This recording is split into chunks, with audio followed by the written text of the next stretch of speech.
आज जो हमारे गेस्ट हैं अभी यहाँ पर पीछे बैक स्टेज पर, उन्होंने बहुत ही यंग एज में यानी कि 16 साल की एज में अपना बिजनेस शुरू किया था। Let's give an energetic and warm welcome to Arjun Deshpande. How are you doing? All good? Please have a seat. Thank you very much for having me here. और आपको मतलब देख के और मतलब बचपन से आपको देखता हुआ आया हूँ, और मतलब मैं कहता हूँ कि बहुत लोग बिजनेस बनाते हैं बट संदीप सर एंटरप्रेन्योर्स बनाते हैं। वो इंस्पिरेशन देते लोगों को, मतलब इंस्पिरेशन ग्रेट थिंग। बचपन से मतलब किस एज से, कब से देखते आए हो आप? मैं अराउंड मेरे एज ऑफ 14-13 से मैं दिखता हुआ आया हूँ। अच्छा, और 16 में आपने अपना बिजनेस शुरू किया? हाँ, बिजनेस शुरू किया था। एक प्रॉब्लम देखने के बाद में, मतलब बिजनेस करने के लिए मैंने जेनरिक आधार की शुरुआत कभी नहीं की। एक बड़ा प्रॉब्लम सॉल्व करने के लिए, मतलब 130 करोड़ लोगों को आज की तारीख में जो प्रॉब्लम आ रहा है कि मेडिसिन से अफोर्डेबल होने चाहिए, तो वो जब मैंने देखा कि एक बुजुर्ग से अंकल थे 70 ईयर्स के, वो मेडिकल स्टोर ओनर को क्रेडिट के लिए रिक्वेस्ट कर रहे थे और वो मेडिकल स्टोर वाला कह रहा था कि मैं आपको क्रेडिट नहीं दे पाऊंगा, तो वो बहुत एक शॉकिंग चीज़ थी मेरे लिए। और उनके वाइफ को हुआ था कैंसर, तो मैंने उनको कहा कि आपके पास में पैसे नहीं है तो आप क्या करेंगे अभी? तो उन्होंने कहा तो मुझे ये मंथ का स्किप करना पड़ेगा, तो इवेंचुअली उनके वाइफ के हेल्थ के ऊपर असर होगा। तो एज ए यंग किड मैंने जाके जब नेट के ऊपर सर्च किया, जो 15,000 का मेडिसिन जो था MRP, वो जो मैन्युफैक्चरिंग प्राइस था वो केवल 3,000 रुपये थे। So there was a huge difference between the manufacturing price and the marketing price. तो मेडिसिन हमारे लिए वो लग्जरियस प्रोडक्ट तो है नहीं, वो आपके लिए और मेरे लिए एक बेसिक ज़रूरत है, हम सभी के लिए। तो और वो हर एक इंडियन को मिलने चाहिए।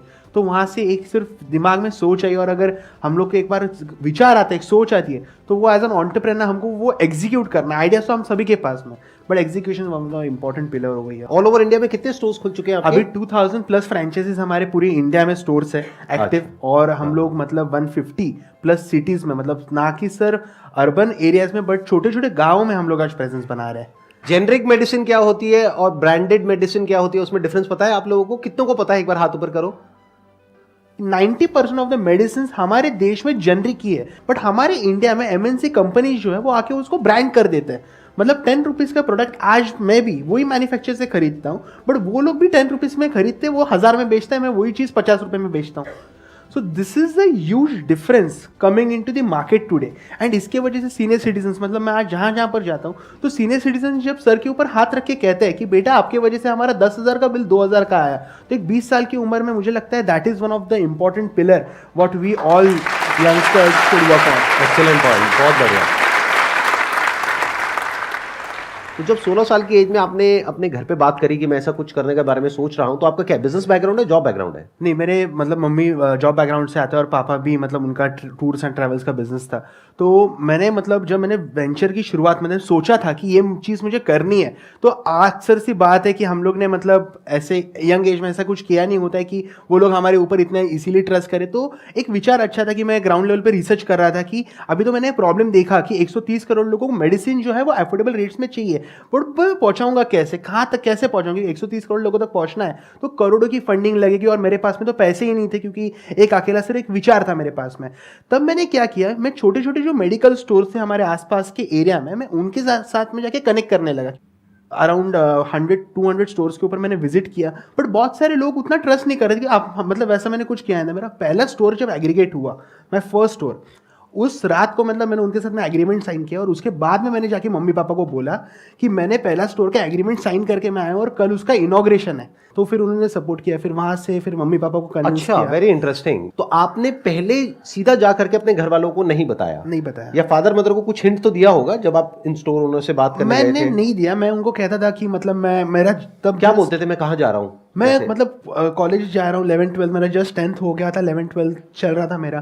तब मैं उनको कहता था कि मैं कॉलेज जा रहा हूँ, और उसके साइड में मतलब 2 व्हीलर तो था, तो मेडिकल टू मेडिकल विजिट करता था। जैसे हमारे बंक मारते थे स्कूल से? हाँ, तब मैं बंक मारता था और डायरेक्टली वहां पर जाता था। तो उनको बोलने की आपने अपना स्कूल कंप्लीट किया या नहीं किया? पढ़ाई पूरी करी या नहीं करी? 12th मैंने की, उसके बाद मैंने नहीं किया, क्योंकि मैं मानता हूँ कि एजुकेशन में आपसे बात करो, आप मुझसे बात करें, वी आर शेयरिंग एजुकेशन। तो degree is not just a method to gain something, और we can not prove just a degree for ourself. तो हम लोग जो नया करते हैं, तो that is mean a lot for me. तो अब मैं ये समझना चाहूंगा कि आप पहले गए 100-150 फार्मासिस्ट के पास में, जिसको इंडिया में हम केमिस्ट बोलते हैं, उनसे जाकर के मिले कि मैं आपके स्टोर को ब्रांडेड कर दूंगा, मैं ये कर दूंगा, मैं वो कर दूंगा, बट वो कहेगा कहाँ से करोगे, पहले दिखाओ तो सही। बराबर है, बहुत बड़ी क्योंकि बात तब तक आपका एक भी स्टोर नहीं है। था, एक भी स्टोर नहीं था, तो कोई ट्रस्ट कैसे करेगा? Correct correct. This is one of the important pillar. जब हम लोग फ्रेंचाइजी मॉडल बोलते हैं, एग्रीगेशन मॉडल बोलते हैं, तो आपके पास में बेस होना चाहिए कुछ तो, जो कि मेरे पास में बिल्कुल नहीं। जैसे संदीप सर ने कहा, this is one of the important pillar. जब हमारे पास में दिखाने के लिस्ट नहीं होता तो लोग आपके ऊपर ट्रस्ट इजीली नहीं करते। मेरा बहुत अच्छा पॉइंट क्या था, मेरा जो पहला स्टोर इनॉग्रेट हुआ था उसके बाद में, मतलब जो वो दो भाई थे उनको मैंने बहुत कठिनाई से मैंने कन्विंस किया उनको कि हमारे साथ में जुड़िए। मैंने उनको कहा कि अगर लॉस हुआ भाई साहब वो तो मेरा है, अगर प्रॉफिट हो वो आप ही का दुकान है, आप ही के दुकान में प्रॉफिट आने वाला है, मैं आपका दुकान तो कहीं पर लेके जाने वाला हूँ नहीं। वो लॉस आपका कैसे है? आपने इन्वेस्ट किया था उसमें? मैंने इन्वेस्ट नहीं, मतलब मैं उनको कहा कि 15,000 रुपीज मेरे पास में थे, उसको रीब्रांड कर दिया मैंने पूरा। मैंने उनके पास में मेडिसिन जो थे वो up to 80% lesser direct manufacture से रखे, तो जैसे जैसे मेडिसिन सेल होते थे मैं वापस मंगाता था, वापस सेल करता था, तो वो एक चेन में प्रोसेस में चालू हो गया। बट मेरा जब पहला स्टोर चालू हुआ ना, तब सीनियर सिटीजन्स ने इतना अच्छा डिमांड दिया, बहुत लोग वो स्टोर को सक्सेस, मतलब हमारा पहला स्टोर बहुत सक्सेस हुआ, और वो देख के ही हमारा second store, third store convince हो गया ऑटोमेटिकली। क्योंकि जब हमारा एक सक्सेस स्टोरी चलता है ना मार्केट में, तब लोग सामने से आते हैं कि ये, मतलब वो भाई साहब को लोग आके पूछते थे आप जेनरिक आधार के साथ में जुड़ गए, अभी हम लोग भी इसके साथ में कैसे जुड़े, हमको भी हमारा बिजनेस बढ़ाना है। तो that is the all the chain. But आपको शुरुआत, मतलब मैं हमेशा कहता हूं कि 0 to 1 जाना जितना ज्यादा डिफिकल्ट होता है उतना 1 to 10 जाना नहीं होता। अभी आपने एक लाइन यूज करी 0 to 1 जाना बहुत मुश्किल होता है, एक बुक भी है 0 to 1 के नाम से। तो I am more interested in that कि आप 0 to 1 गए कैसे, पहला स्टोर ओपन कैसे हुआ? पहले स्टोर में, मतलब मैं आपको कहूंगा कि जो मेरा फर्स्ट स्टोर था ना, तब वो जो मतलब मेडिसिन प्रोक्योर थे, इंपॉर्टेंट पॉइंट क्या था ना, प्रॉफिट मार्जिन का बहुत बड़ा रोल होता है वहां पर। आज की तारीख में जो हमारा छोटा दुकानदार होता है, मेरे लिए बहुत एक यूएसपी, मतलब मैं हमेशा उनके साथ बात करता था, तो यूएसपी क्या थी कि प्रॉफिट मार्जिन, जो छोटा मेडिकल स्टोर वाला है आज की तारीख में उनको सिर्फ 5 to 10% प्रॉफिट मार्जिन मिलता है जब वो एमएनसी कंपनीज के ब्रांडेड जेनरिक मेडिसिन सेल करते हैं, क्योंकि उनको वो एमआरपी पे सेल करना होता है, और वो डिस्ट्रीब्यूटर से उनको अगर 100 रुपीज़ की मेडिसिन है वो उनको 95 रुपीज़ 90 रुपीज़ में आते हैं। मैंने वहाँ पर क्या कर दिया, उनको जेनरिक मेडिसिन में 40% का प्रॉफिट मार्जिन दिया, क्योंकि हम लोग के पास में मिडल मैन तो कोई है नहीं, हमको डायरेक्टली मैन्युफैक्चर से प्रोडक्ट लाना है और उनको देना है। तो वो जो मेडिसिन है वो 100 रुपीज़ का एमआरपी था, जिसके ऊपर उनको 95 में परचेस करना था, मैंने वो उनको दे दिया 20 रुपीज़ में, उनको 40 रुपीज़ ऐड करके देने 28 रुपीज़ में, तो उनको लो इन्वेस्टमेंट में हाई प्रॉफिट हो गया। तो उसके वजह से उनका क्या हुआ, इन्वेंट्री मैनेजमेंट बहुत अच्छा हुआ और कम इन्वेस्टमेंट में ज़्यादा प्रॉफिट मार्जिन को मिल गया। अब यहाँ पे एक मेरा अगला क्वेश्चन है कि मेडिसिन में एक चीज़ बहुत इंपॉर्टेंट है कि उसकी क्वालिटी परफेक्ट होनी चाहिए, उसमें कोई कॉम्प्रोमाइज नहीं होना चाहिए किसी तरह का, क्योंकि अगर मेडिसिन इंसान खरीद रहा है तो अपने शौक के लिए नहीं खरीद रहा है बल्कि ठीक होने के लिए खरीद रहा है, तो ठीक होना चाहिए। वो तभी होगा जब एक अच्छी मैन्युफैक्चरिंग फैसिलिटी से वो बन करके आएगा। तो अभी तो आप 16 साल के लड़के हो, अब आप गए उन मैन्युफैक्चरिंग फैसिलिटीज़ के पास में, आपने बोला कि ऐसे ऐसे हम अपने जेनरिक आधार के नाम से वो मेडिसिन आपसे लेंगे और आगे यहाँ से हम सेल करेंगे। तो अब अगर मैं वो मैन्युफैक्चरिंग फैसिलिटी हूँ तो मैं आपको उधार तो दूंगा नहीं। करेक्ट। ये आपने कैसे मैनेज किया? वहां से आपको 1-2 लाख रुपए की, 3 लाख रुपए की इन्वेंट्री तो चाहिए ना, तो वो कहां से आई? वो क्या, किसने पैसा इन्वेस्ट किया? अभी इसमें बहुत इंटरेस्टिंग फैक्ट ऐसा है कि इन इंडिया हर एक कंपनी जो एमएनसी होती है ना, उन्हीं का खुद का जेनरिक डिवीजन होता है, बट वो सभी को नहीं पता है, क्योंकि वो लोग जब बैचेस लेते हैं तो उन्हीं के खुद के जेनरिक मेडिसिन होते हैं मार्केट में अवेलेबल। और जब हम लोग कंपनी को अप्रोच करते हैं डायरेक्टली कि हमको जेनरिक, क्योंकि तब के समय में मैं सभी प्रोडक्ट के ऊपर जेनरिक आधार का लोगो नहीं लगा सकता था, क्योंकि वो मुझे लाखों करोड़ों रुपए का खर्चा आ जाता था। तो मैंने क्या किया, वो मैन्युफैक्चरर डायरेक्टली अप्रोच किया कि आप मुझे आपके जेनरिक मेडिसिन दे दीजिए, बॉक्स के हिसाब से दे दीजिए। तो मुझे उन्होंने उनके लोकल जो स्टॉकिस्ट थे उनके साथ में कनेक्ट कर दिया। तो वहाँ से तो मुझे स्ट्रिप में, मतलब वो मुझे लगता है कि अराउंड 10-15,000 का तो मैंने पहले दिन मेरा इन्वेंट्री रखा था, जो कि पहले दिन में ही हो गया खत्म। और उसी से जो हमारा प्रॉफिट हुआ था, मैंने सेकंड डे का इन्वेंट्री खरीद लिया। एक एक करके चैलेंजेस को मीट करते हैं, because there are 4 P's of marketing: product, place, price and promotion, right? Correct. तो एक बात करते हैं प्रोडक्ट की। तो प्रोडक्ट में आपने क्या किया, खुद अपने जेब से पैसा इन्वेस्ट नहीं किया, अपने ब्रांड से नहीं निकाला, क्योंकि आपके पास में पैसे थे ही नहीं। तो आपने क्या किया, उन्हीं कंपनीज के जेनरिक प्रोडक्ट्स थे जिनको वो कंपनीज प्रमोट नहीं करती थी। क्यों? क्योंकि उसमें उनको मार्जिन नहीं मिलता था, राइट? Of course. ये हो गया प्रोडक्ट। अब आता है प्लेस। प्लेस में आपने क्या किया, आपने किसी तरीके से उन 2 भाइयों को कन्विंस कर दिया जो आपका पहला स्टोर था, और वो कन्विंस हो भी गए। तो इसका मतलब कि कितनी आपके अंदर एक, मैं क्या कहूंगा, कैसा जज्बा होगा या डिजायर होगा या कॉन्फिडेंस होगा या एक जोश होगा कि आप उनको कन्विंस कर पाए, तो वो आपने कन्विंस कर दिया। तो प्लेस आपको वहां पे मिल गई, मतलब जगह उनकी, बस ब्रांड मेरे पास कॉन्फिडेंस बहुत था। मतलब मैंने उनको, जब मैं कह रहा था ना, मैं उनको फैक्ट्स के साथ बात कर रहा था, क्योंकि ये चीज उनको पता थी, बट वो करने की हिम्मत नहीं थी उनमें। मैंने उनको वो हिम्मत दी। एक विचार दिया, मैंने उनको एक ड्रीम सेल, विजन दिखाई कि देखो Vision ये हो दिया। सकता है, ये पॉसिबिलिटी है।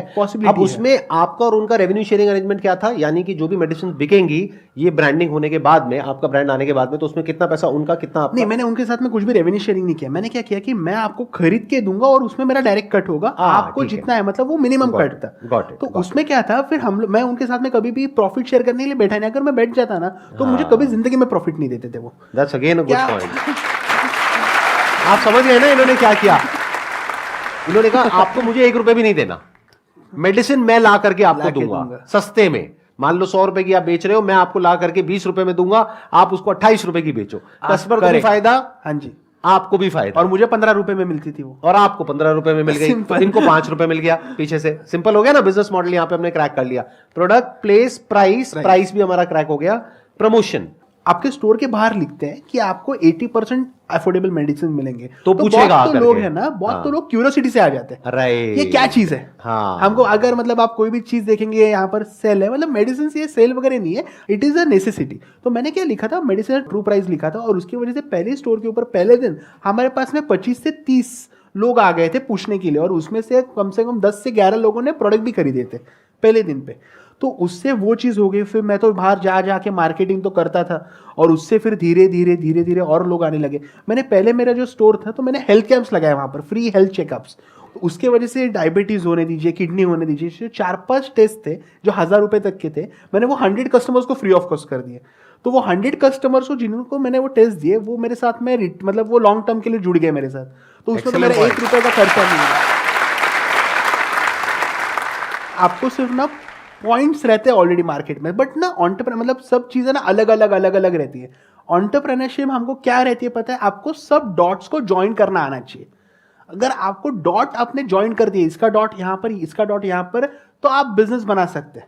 ये देखिए, पैसा तो आज देश में हर कोई कमाता है, पैसा कमाना बहुत आसान है, बट एक प्रॉब्लम को सॉल्व करना वो बहुत डिफिकल्ट है। That to a big problem which is a genuine problem. हर कोई बिजनेस यही बोलता है कि मैं एक जेन्युइन प्रॉब्लम को सॉल्व कर रहा हूँ। जो बर्गर बेच रहा है वो भी यही बोलता है कि मैं एक जेन्युइन प्रॉब्लम को सॉल्व कर रहा हूँ। राइट, अब वो दुनिया जानती है, अब वो एक्चुअल में असलियत क्या है वो हम सबको पता है कि वो प्रॉब्लम सॉल्व हो रही है, प्रॉब्लम बढ़ रही है। राइट, हाँ। आई मस्ट से इट्स वेरी इंप्रेसिव जिस तरह से रतन टाटा जी ने आपके इसमें इन्वेस्ट किया और आपको सपोर्ट किया, उसके अलावा आपने इन्वेस्टमेंट रेस करी। तो एक स्टैंड पॉइंट से देखा जाए, दुनिया के स्टैंड पॉइंट से, तो you have achieve massive success at a young age because you are just 20 years old. Actual में जो रियल चैलेंज है वो अब आने वाला है आपको। क्यों आने वाला है उसके पीछे रीजन बता देता हूं। अब आप अपने ब्रांड के नाम से मेडिसिन दे रहे हैं, यानी कि जेनरिक आधार के नाम से वो मेडिसिन दे रहे हैं, जो आप पीछे उन्हीं कंपनी से बनवा रहे हैं, उन्हीं मैन्युफैक्चरिंग फैसिलिटीज से बनवा रहे हैं जहां से बड़ी बड़ी कंपनीज बनवाती है। करेक्ट। तो उसी क्वालिटी स्टैंडर्ड्स के अकॉर्डिंग, राइट? यस। क्योंकि आपने इन्वेस्टमेंट रेस कर ली है, तो जो इन्वेस्टर्स है वो आपके ऊपर प्रेशर क्रिएट करेंगे अपना मार्जिन इंक्रीज करने के लिए। तो अब आप अपने आप को किस तरीके से रोकेंगे? That is a big question. ये बहुत बड़ी बात है। आपने जैसे कहा, मतलब मैंने अगर इन्वेस्टमेंट अगर रेज भी किया है तो वो मैंने सस्टेन होने के लिए नहीं किया है, एक्सपेंड होने के लिए किया है। तो मैंने जो इन्वेस्टर्स, मतलब generic Aadhaar is from the day one, it's a profitable startup, it a profitable company.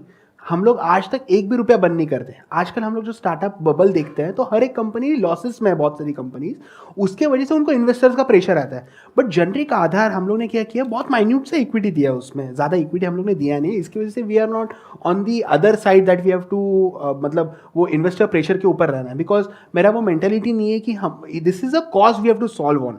ये प्रॉफिट बढ़ाने के लिए चक्कर में हमको हमारा कॉज नहीं भूल जाना है। यहाँ तक की स्टोरी बहुत अच्छी है, और अभी क्या हो रहा है, अब आपको धीरे धीरे एक्नॉलेजमेंट भी मिल रहा है। अब आप इस प्लेटफॉर्म पे आए, और भी प्लेटफॉर्म्स पे आप जा रहे हैं, और भी लोगों से मिल रहे हैं, धीरे धीरे सोशल मीडिया पे भी आपके बारे में बात हो रही है।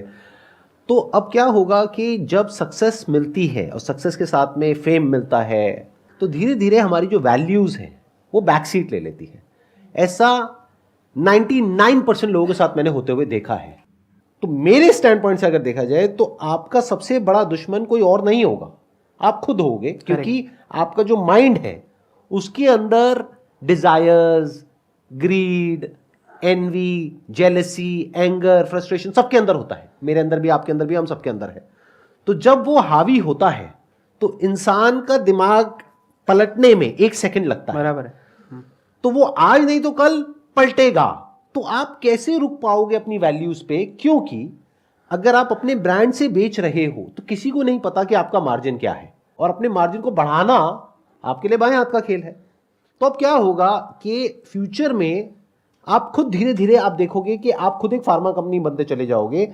एक थॉट से, एक आइडिया से एक शुरुआत हुई थी। तो इसको प्रोटेक्ट करने के लिए what we need is we need a very strong commitment from your side. If you're not ready to give that kind of a commitment, that's absolutely fine, that's your call, but I'm putting you in a hard spot कि अगर इस platform पर आप एक commitment दे सको तो ये problem हमेशा के लिए सॉल्व हो जाएगी और लोगों की। यानी कि एक मेडिसिन का प्राइस होता है X, जितने में वो मार्केट में बिक रही है, उसको हम बोल सकते हैं एवरेज प्राइस। क्या ये आप कमिटमेंट दे सकते हो पब्लिक प्लेटफॉर्म पर लोगों को कि हम ये जो average price of branded medicine है उससे इतना परसेंट तो ऑफ होगा ही होगा? कमिटमेंट अभी भी मैं देता हूं और ऑलरेडी मैंने दे चुकी है 50% टू 50% के नीचे 49% भी नहीं, 50% के नीचे ही हम लोग डिस्काउंट तो फिक्स देने ही वाले हैं, 50 to 80। और मैं आपको कहता हूँ 70% मेडिसिन ऐसे जिसमें हम लोग 80% डिस्काउंट देते ही देते हैं। तो आपने जैसे कहा कमिटमेंट, तो वो तो डेफिनेटली 50% तो हम लोग देंगे ही देंगे। मतलब 100 रुपये का चीज़ है मार्केट में, वो हम लोग 50 रुपये में देंगे, मतलब देंगे। और वो अगर हम लोग है तो 20 रुपये तक देंगे हम लोग। So that is 100% for sure from my side. Excellent point ji. You need guts to say that. और मैंने ये क्यों किया मैं आपको बता देता हूं, क्योंकि जो आप काम कर रहे हो ना, that's like a dual edged sword. क्योंकि आप एक बहुत बड़ी प्रॉब्लम को सॉल्व कर रहे हो इस वक्त। मतलब आप खुद क्या कर रहे हो वो अभी आप खुद भी नहीं जानते हो कि ये कितने बड़े लेवल पे कितने लोगों का भला हो सकता है इसकी वजह से। सो आई वांटेड कि मैं ऐसा कुछ करूं कि आपके ऊपर एक जिंदगी भर के लिए प्रेशर क्रिएट हो जाए कि अब मैं 50% एक तरह से लक्ष्मण रेखा हो गई कि इसको हम लांग नहीं सकते, नहीं तो जनता छोड़ेगी नहीं है ना। हाँ, तो ये जरूरी है, क्योंकि क्या होता है, नहीं तो ये जो ग्रीड है ना, ये एक बार शुरू हो जाए ना खेल, एक बार, तो वो कैसे स्नोबॉल इफेक्ट बनता है कोई सपने में भी नहीं सोच सकता। आप लोग अगर अपने माइंड में कभी झांक करके देखेंगे ना, आई एम नॉट श्योर आप में से कितने रेगुलरली मेडिटेशन करते हैं या नहीं करते हैं, बट अगर कभी आप झांक करके देखेंगे अपने माइंड में, ऐसी ऐसी चीजें आपको दिख जाएंगी, ऐसा ऐसा कुछ दिख जाएगा कि ये कह लो जो पूरी जो ह्यूमैनिटी है उसका जो माइंड का स्ट्रक्चर है, माइंड की जो प्रॉब्लम्स वो आपको सब यहाँ पे नजर आ जाएगी। Greed, envy, jealousy, anger, frustration, depression, anxiety, सब कुछ नजर आएगा। तो है सबके अंदर, लेकिन क्या रोकता है हमको वो गलत काम करने से? वो है जब हम पब्लिक में आकर के कुछ बोल देते हैं, वो हमको रोक सकता है। कुछ ऐसा बोल देना होगा, कुछ ऐसा कर देना होगा कि आप उससे पीछे ना हट सको। वही आज यहां पर हुआ है, जो इन्होंने बोल दिया है कि 50% टू 80% तो रहेगा ही। मतलब मिनिमम एक बेंचमार्क आ गया, 50% तो रहेगा ही। क्योंकि जिस दिन जेनरिक आधार के मान लो 10,000, 20,000, 50,000 स्टोर्स खुल गए पूरे इंडिया में, गली गली में दिख रहा है, और प्लस इनका खुद का एक इतना बड़ा ब्रांड बन गया, तो ये खुद एक फार्मा कंपनी से कम नहीं है as far as turnover is concern. इनकी टर्नओवर भी 10,000 करोड़, 20,000 करोड़ पहुंचने में टाइम थोड़ी ना लगेगा। तब ये अपने आप में एक बहुत बड़ी एक monopoly kind of a situation create कर देंगे, जहां पर के लोग ट्रस्ट करेंगे जेनरिक आधार के ऊपर। अब अगर उस वक्त इन्होंने अपने मार्जिन बढ़ाने शुरू कर दिए, ये पॉडकास्ट देखूंगा वापस, तो ये पॉडकास्ट आपको काम आएगा। पॉडकास्ट और एक चीज, मतलब मैं फैक्ट ये आपको 5 साल बाद रोकेगा, 10 साल बाद, 20 साल बाद रोकेगा। और मतलब ये चीज आपसे बहुत सीखने जैसे, मैं मतलब संदीप सर के, मैं सभी को पता है, मतलब वो YouTube इतना अच्छा बड़ा चैनल तो भी मॉनिटर कुछ नहीं करते वो चीज़ को। मतलब सब है उनके पास में आज की तारीख में, बट वो चीज़ को उन्होंने, मतलब ये हमको उनसे सीखना चाहिए। मतलब हमारे पास में जब सब होता है, फेम होता है, सब कुछ होता है, बट वो हम लोग अगर वो चीज़ बिजनेस नहीं कर रहे हैं, उसका मतलब उससे ज़्यादा बड़ी चीज़ कुछ नहीं हो सकती इनके जैसे। तो hats off to you for that. मतलब आप अगर ये चीज़ अगर मुझे कहेंगे ना, तो डेफिनेटली मन से मुझे आनंद हुआ ये चीज़ का, क्योंकि वो आपने चीज़ करके हो चुकी है आपकी, आपने वो सब आप में, मतलब वो सब कुछ नहीं है चीज़ें आप में। तो अगर आप वो मुझसे एक्सपेक्ट करेंगे तो डेफिनेटली मैं हाँ ही बोलूंगा वो चीज़ के लिए। मुझे यही देख करके खुशी हो रही है, क्योंकि जब आप यहाँ पर आए थे, आपने बताया कि आपने 14 साल की एज से मेरी वीडियोस देखी करी, तो आई एम श्योर आपने ये सब देख रखा होगा, आपको मेरे बारे में सब कुछ पता होगा। तो आई वांटेड कि जब आप इतने मैसिव लेवल पे कुछ करने वाले हो, that too in the social entrepreneurship category.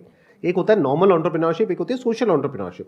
Social entrepreneurship का मतलब ये नहीं होता चैरिटी, मतलब होता है कि ये अपना पैसा भी कमाएंगे, लेकिन उस ग्रीड को अपने ऊपर हावी नहीं होने देंगे। वो जो कॉज है, यानी जो सोसाइटी का भला है, वो हमेशा फ्रंट में रहेगा, और जो प्रॉफिट है वो सेकेंडरी रहेगा। That is the idea. क्योंकि प्रॉफिट नहीं होगा तो ऑपरेट कैसे करेंगे, सस्टेन कैसे करेंगे? जैसे मैं ये जो काम कर रहा हूं, मैंने अपने लिए बड़े अच्छे से प्लान करके, जिसको फाइनेंशियल प्लानिंग बोलते हैं, एक स्ट्रक्चर बनाया हुआ है कि मुझे किसी तरह की कोई प्रॉब्लम नहीं है और होपफुली अगले 50 साल तक भी नहीं आने वाली है। मैंने इस तरीके से प्लानिंग कर रखी है, तो मुझे किसी के आगे हाथ नहीं फैलाना पड़ेगा कभी भी। करेक्ट। इस काम के लिए the problem with this work that I am doing is कि the moment I ask someone, चाहे वो ऑडियंस हो, चाहे वो कोई इंसान हो या कोई ऑर्गेनाइजेशन हो, उससे मैं बोलता हूं कि भाई मुझे पैसा दे दो ये काम करने के लिए, बराबर है। तो उनकी शर्तें आ जाएंगी। शर्तें आ जाएंगी। वो कहेंगे कि ठीक है हम देते हैं आपको 10 करोड़ रुपए, 20 करोड़ रुपए, बट अब आपको ये करना पड़ेगा, अब ये इलायची बेचनी पड़ेगी। तो इलायची मैं खाता ही नहीं, मैं इलायची क्यों बेचूं? I don't like elaichi. Thank you so much for coming, it was pleasure meeting you, pleasure talking to you, wish you all the best. आप बहुत अच्छा काम कर रहे हो, I must say that, and keep doing it. Big round of applause for him.